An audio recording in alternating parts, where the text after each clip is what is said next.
Every single year, NBA fans fall in love on draft night, but Summer League is where those expectations finally get tested. This was our first real chance to see how these rookies perform against real NBA competition. Some rookies played like future superstars, some looked exactly like we expected, and a couple of guys honestly left me with more questions than answers. So today I'm going to be grading every top 10 pick strictly based on what they showed in the NBA Summer League. I'm not going to be grading careers, I'm not grading potential, and I'm definitely not grading where they got drafted to. This is going to be all about the performances that we saw on the Summer League courts over the last couple of weeks. If you're new to the channel, hit that subscribe button and leave a like if you enjoyed the video. It really helps support the channel and it grows the family. Now let's not waste any more time. Let's get right into the video. Welcome to Sleeping on the Clock, where if they're sleeping on it, we're speaking on it. Coming in at the 10th overall pick, we have Braden Burries. He was probably the biggest riser out of anybody on this list during the Summer League. In just 4 games in Las Vegas, Braden Burries averaged 23.5 points, 4.5 rebounds, 4 assists, 2 steals, and 1 block while shooting 50% from the field and 36% from 3. He also turned the ball over fewer than once per game. But even those numbers don't completely explain how impressive he looked out there. What stood out almost immediately was how complete his offensive game already looked. He wasn't just getting hot from the 3 or scoring off an easy transition opportunities. He was attacking closeouts, finishing through contact, creating shots off the dribble, and making the right pass whenever the defense sent extra attention towards him. And the decision making was probably the most surprising part. For somebody carrying that much of the offense, averaging over 4.5 assists with fewer than 1 turnover per game, it's actually really impressive in the Summer League where everything is hectic most of the time. He played aggressive without constantly forcing the issue. He knew when to attack, when to slow down, and when to get the ball out of his hands. Defensively, he was just as active. He got into the passing lanes, competed on the ball, and consistently made plays with his length and physicality. He still has areas to improve on. His free throw shooting wasn't great, and we'll have to see how his self-creation translates against actual NBA defenders. But based on strictly what he showed in the Summer League, there really wasn't much to complain about. Braden Burries looked efficient, composed, and impactful on both ends of the floor. For his Summer League performance, I'm giving Braden Burries an A+. Now let's move on to the 9th overall pick, Morz Johnson Jr. Morz only played in 2 games in Las Vegas before his Summer League ended, so we're dealing with a small sample size, but in those 2 games he made a massive impact. He averaged 18.5 points, 6.5 rebounds, 1.5 assists, 2.5 steals, and 3 blocks while shooting 64% from the field. And what impressed me the most wasn't just his scoring, it was how many different ways he actually influenced the game. He played with a level of physicality that immediately stood out. He was running the floor, finishing through contact, battling around the rim, and making himself available as a lob threat. When Dallas got him the ball in space or around the basket, he usually made something positive happen. But defensively is where he really separated himself. He averaged 3 blocks, 2.5 steals, and that's ridiculous activity for a big man. He wasn't just protecting the rim, he was moving his feet, getting his hands into passing lanes, and showing he could create turnovers in multiple ways. His opening performance against Golden State was the best example of his ceiling. He finished with 27 points, 8 rebounds, 3 assists, 3 steals, and 2 blocks. Then in his second game, he scored only 10 points, but he ended up blocking 4 shots against the Lakers. Morz Johnson showed exactly what his role could be at the next level. He wasn't forcing offense or trying to prove that he could be something that he's not. He embraced his strengths, played with great effort, and consistently made winning plays. That's why I'm giving him an A-. Now let's move on to the 8th overall pick, Kingston Flemings. Flemings had a strange Summer League performance because his scoring numbers were underwhelming, but there were still areas of his game that genuinely impressed me. In just 2 Las Vegas games, he averaged 7 points, 4 rebounds, 6.5 assists, half a steal, and 1 block while shooting 33% from the field and 33% from 3. He also averaged 3.5 turnovers, so clearly this wasn't an impressive scoring performance. He struggled finishing possessions, didn't consistently create separation, and never really found an offensive rhythm. When you're a top 8 pick and you only average 7 points on 33% shooting, that has to be acknowledged, but I don't think that his Summer League performance was that bad. I mean, the playmaking was real. Flemings consistently showed the ability to read the floor, manipulate defenders, and find teammates in advantageous positions. He recorded 8 assists in 1 game and 5 in the other, even while struggling to create for himself. That matters because it showed that he didn't become useless when his shot wasn't falling. He also competed defensively and contributed on the glass. His size at the guard position allowed him to switch, contest shots, and make plays that smaller guards might not have been able to make. The biggest concern to me was the turnovers, because even when the scoring efficiency is already poor, averaging 3.5 turnovers makes the offensive struggles feel even even worse. He has to become more controlled with the basketball and find easier ways to generate offense, not just for himself but for his teammates. Overall, Fleming showed enough passing ability and defensive versatility to remain encouraging, but the scoring simply was not good enough. For his Las Vegas Summer League performance, I'm giving Kingston Flemings a C-.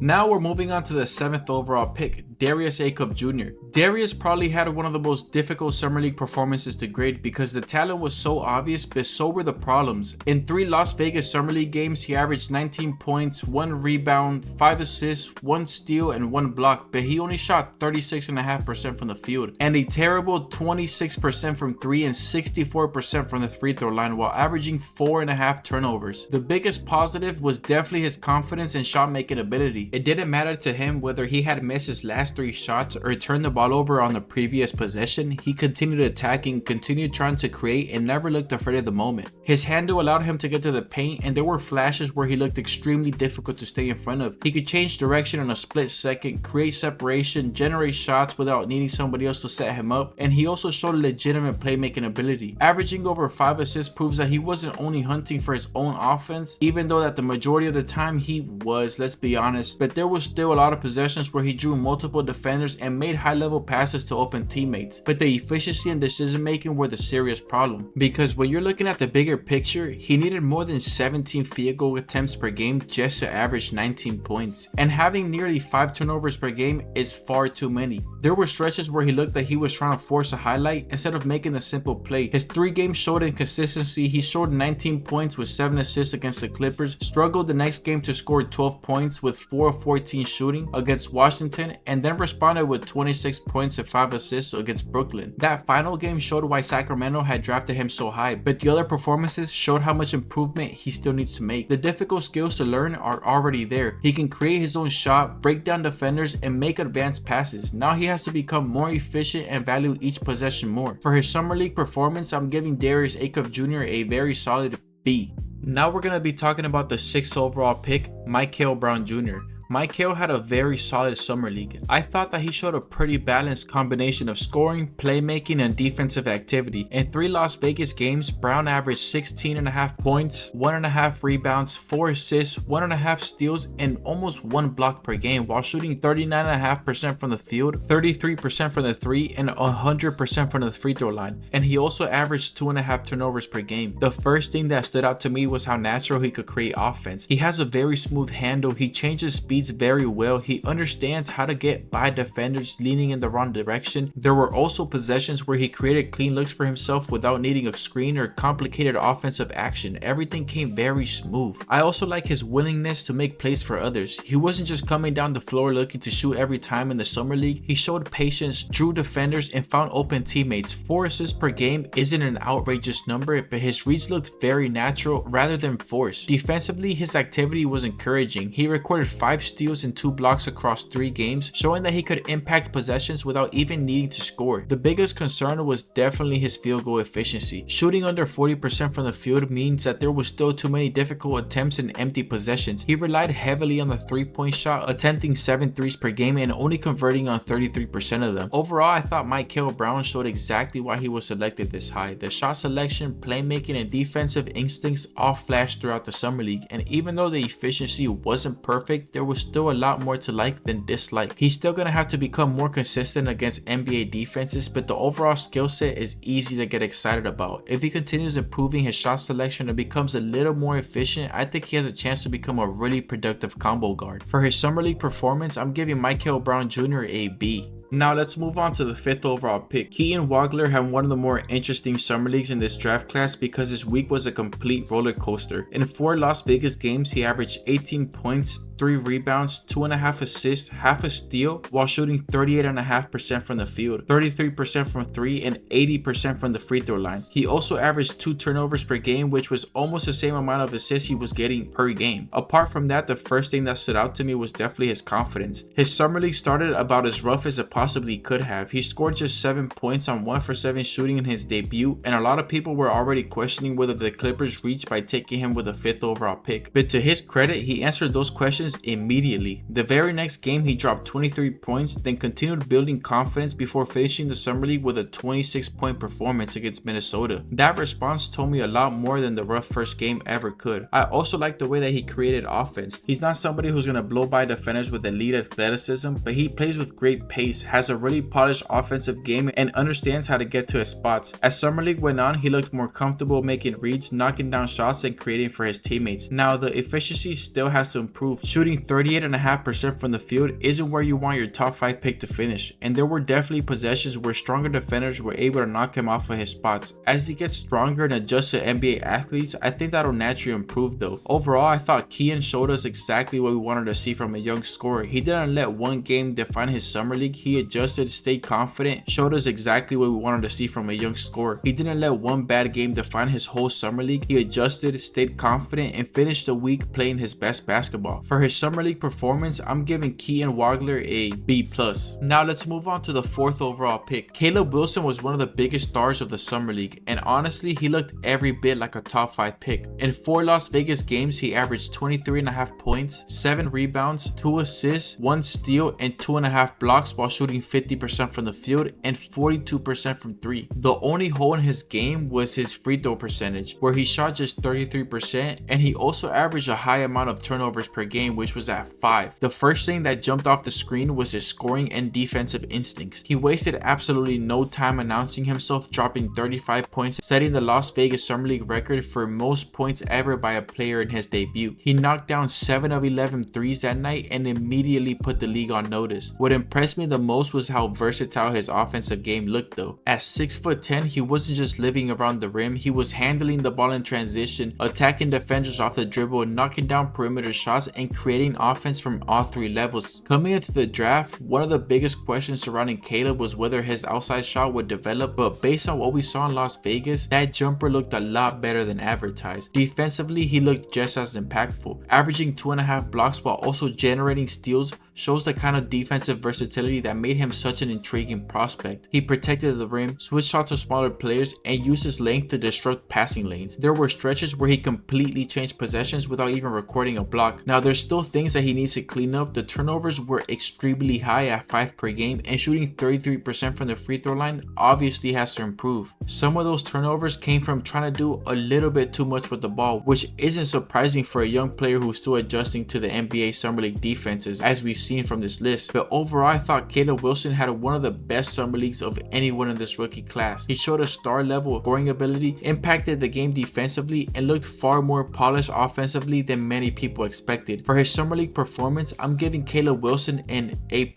Now let's move on to the 3rd overall pick. Cameron Boozer entered the Summer League with huge expectations, and I thought that he handled them pretty well. In 6 Las Vegas games, he averaged 18.5 points, 8 rebounds, 3.5 assists, and almost 2 steals per game, while helping Memphis reach the Summer League championship game. The first thing that stood out to me was just how consistent he was throughout the whole thing. Cameron Boozer didn't need to dominate the ball or force difficult shots to make his presence felt. He played within the offense, made quick decisions, and constantly found ways to impact the game either as a scorer, rebounder, or as a passer. He started Las Vegas with 23 points, 6 rebounds, and 4 assists against Caleb Wilson and the Bulls. From that first game, you could already see how comfortable he was using his strength, footwork, and touch around the basket. His passing also looked a lot more advanced than what you normally see from a young power forward. Boozer consistently made the extra pass, found cutters, and pushed the ball ahead in transition. He wasn't just putting up shots, he was helping Memphis run its offense and making things easier for the players around him. Another thing that I really liked was his activity defensively. Averaging almost 2 steals per game shows how good his hands and instincts were. He wasn't necessarily protecting the rim at an elite level, but he was disrupting passing lanes. He stripped the players around the basket and consistently put himself in the right position on defense. He also came through when the games became more important. Boozer scored 24 points to help Memphis advance to the semifinals, then recorded 12 points and 12 rebounds in the semifinal victory that sent the Grizzlies to the championship game. Now, there's still a few things that he needs to improve on. He's not an explosive rim protector, and there were moments where quicker players were able to challenge him defensively. I also want to see him play more aggressive at times instead of always settling for the correct or safe play.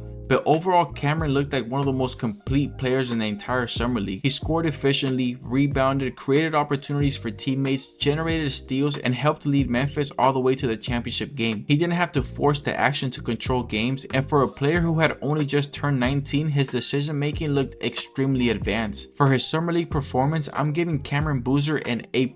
Now let's move on to the second overall pick. Darren Peterson had one of the most polarizing summer leagues out of anyone in this draft class. There were moments where he looked like he was the best offensive player on the floor, and there were others where his shot just simply wouldn't fall. In 4 Las Vegas games, he averaged 18.5 points, 3.5 rebounds, 4.5 assists, 1 steal, and 1 block, while shooting 30% from the field and only 23% from 3 and 75% from the free throw line. He also averaged 4.5 turnovers per game. The first thing that jumped off the screen was definitely his elite shot making. Peterson never looked afraid of the moment, even when the shots weren't falling. He kept attacking, looking for his offense, and trying to make plays for his teammates. That's exactly what you want to see from a player that's expected to become a franchise cornerstone. His best game came against the Clippers, where he finished with 23 points, 5 assists, 2 steals, and 2 blocks. That game showed exactly why so many people were calling him the most talented offensive player in the draft. He created his own shot and got downhill whenever he wanted, and flashed a playmaking ability that makes him such a dangerous combo guard. I also think that his playmaking ability deserves a lot more respect than what his raw numbers actually showed. There were plenty of possessions where he created open looks for his teammates and they simply couldn't convert. His vision, especially in transition and out of a pick and roll situation, looked every bit like an NBA lead guard already. Now there's still a couple things that he has to clean up on. The efficiency just wasn't good enough. Shooting just 30% from the field and 23% from 3 isn't the standard that he's going to hold himself to. And the 4.5 turnovers per game showed that he was still forcing and trying to make difficult plays against NBA athletes. Those are growing pains that come with having the ball in your hands so much. But overall, I thought that Darren Peterson's summer league was better than the raw percentages suggest. The shot wasn't falling consistently, but the talent absolutely popped. The scoring instincts, shot creation, and playmaking all look like they belong at the NBA level. And once the efficiency catches up, I think that he's going to be a problem. And now for his summer league performance, I'm giving Darren Peterson a B+.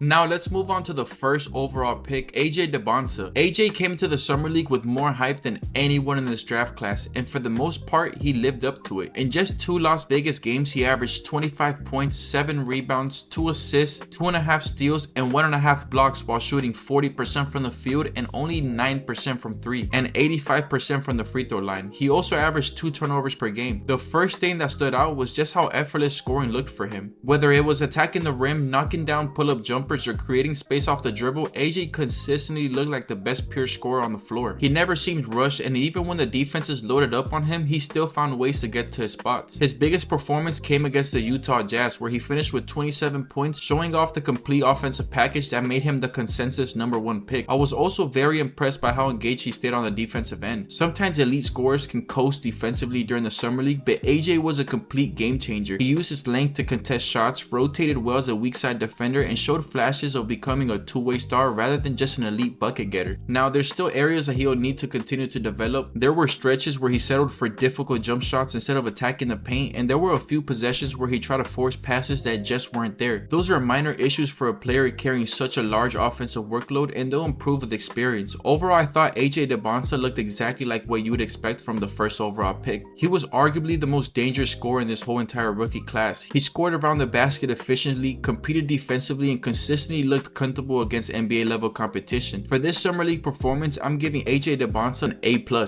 And that's my grading of the 2026 NBA Draft Lottery based strictly on their Las Vegas Summer League performances. Now, I want to hear from you guys. Who do you guys feel like I graded too high, or who did I grade too low? And which rookie do you think is going to end up being the best player in this draft class 5 years from now? Drop your full report card down in the comments because I generally want to see how your grades compare to mine. If you made it this far, I know you have real basketball knowledge, so do me a favor. If you enjoyed the video, leave a like and subscribe to the channel. It really helps the channel grow, and it lets me keep bringing you more NBA news, rankings, trade reactions, and player breakdowns all season long. And if this is your first time here, welcome to Sleeping on the Clock, where if they're sleeping on it, we're speaking on it.